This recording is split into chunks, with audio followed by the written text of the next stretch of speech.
In 1851, in what is now known as Iraq, archaeologist and explorer Sir Austin Henry Layard discovered a library with 22,000 tablets containing what we know to be the earliest writings on Earth. The writings date back to over 6,000 years ago when the region was known as Mesopotamia, Sumer, and Babylon. Amongst these vast writings is a story which mirrors the book of Genesis in the Bible. It tells a story of a great flood which reshaped the face of the planet Earth and all of her inhabitants. It tells a story of a tower built and the creation of the spoken word. One of these scrolls includes a star map of what appears to be a sun and its planets. The writings include detailed descriptions and maps of our solar system matching what we know today and beyond. It includes a 10th planet in an orbit between Mars and Jupiter. It is written that the 10th planet Nibiru was thrust into our solar system and collided with the planet Tiamat. The remaining bulk of Tiamat over time became Eridu, the Earth as we know it, and the rest of her became the asteroid belt. In retrograde to the other 9 planets, Nibiru took orbit around our Sun in a long ecliptic or apogee. Lasting 3,600 years, it passes between Mars and Jupiter. In recent years, based on the patterns of our known solar system, astronomers have been looking for a planet with this same orbit. In search of this planet, they discovered the planet Pluto. The search continues. According to the ancient texts, this detailed information was given to them by the Annunaki, or those who from heaven to earth came. They describe the Annunaki as a reptilian race of gods which came to the earth in fiery ships from their home planet of Nibiru, the 10th planet. It is written that these Annunaki came to the earth to mine gold and other elements to serve in protecting the atmosphere of their distant home planet. After a workers' revolt, the Annunaki rulers began to genetically alter Cro-Magnon man to create a slave race, resulting in the human race. It was said that we were created by the gods in clay vessels. It is written that man was forbidden to depict the Annunaki in their actual form. Just prior to the Great Flood, the bulk of the Annunaki would return home, leaving numbers of them behind to watch over the earth. Anu was king. Assigned to Anu to heed his instructions. 300 in the heavens he stationed as a god. The ways of earth to define from the heaven. And on earth 600 he made reside. After he all their instructions had ordered, to the Annunaki of heaven and of earth, he allotted their assignments.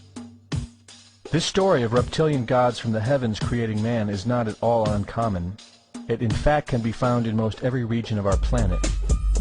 In Japan, emperors claim descent from dragon gods who came from the sky. Australian Aborigines teach of a reptilian race which lives underneath the earth and governs over men.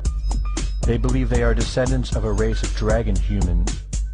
China teaches the serpent queen Nukua interbred with man. India calls these reptilian gods Nagas and claim they seeded their royal families. Throughout the Middle East it is believed a serpent race created man. The book of Genesis tells of giants who came from the heavens to breed with the daughters of man. They are called the Nephilim. In Africa they call them Chitari, children of the serpent. The royal kings of Africa claim descent from serpent gods who came from the sky. In South America, the Mayans teach that their ancestors were the people of the serpent. The Aztecs were said to be created by a serpent woman. In America, the Hopi Indians believe sky gods came to earth to breed with their women and refer to them as their snake brothers. The word Sioux means snakes, and Iroquois means serpents. It seems the only places you will not find this historical story is where the history has been methodically destroyed. The descendants of King Anu in Sumeria and Babylon can be traced throughout time. The pharaohs of Egypt were from the bloodlines of the Babylonian kings. The rulers of the Roman Empire can be traced to Egyptian hierarchy. All throughout Europe, the royal families can be traced back to the great Roman emperors. 34 of the presidents of the United States are directly descended from European royalty, with the remaining 8 who are only closely related to these same bloodlines. In 1934, President Franklin Roosevelt placed the Great Seal, originally created in 1782 by the Freemasons, on the dollar bill. Represented in the Great Seal is a pyramid and the all-seeing eye, known to be used by the elusive society of the Illuminati. Strung together in conspiratorial confusion are secret societies such as the Illuminati, the Freemasons, and the Bohemian Club. In 1917, National Geographic did a story on a place in Montreal, California called Bohemian Grove. The story reports a place where the world's elite, members of the Bohemian Club, retreat to in late July and conduct an ancient occult ceremony called the Cremation of Care.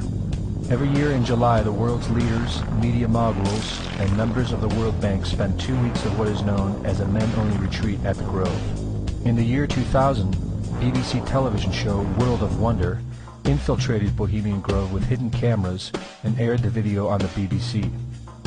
The video shows the large mass of men donning red and black robes and once again conducting the Cremation of Care ceremony. The altar is at the base of a 200-foot owl, the Babylonian symbol of the god Moloch, the god of human sacrifice. In the video, a body is delivered upriver to the altar where it is set on fire. Upon being aired, members of the Bohemian Club reported that the ceremony is a put-on, merely done for entertainment and fun. This history tells a story of our world leaders having a deep involvement in satanic tradition, worshipping our reptilian overlords, the serpent gods. It poses the possibility that we may be and have always been enslaved by our leaders, no different than sheep or cattle. There is an endless amount of information out there which supports this, but don't take my word for it.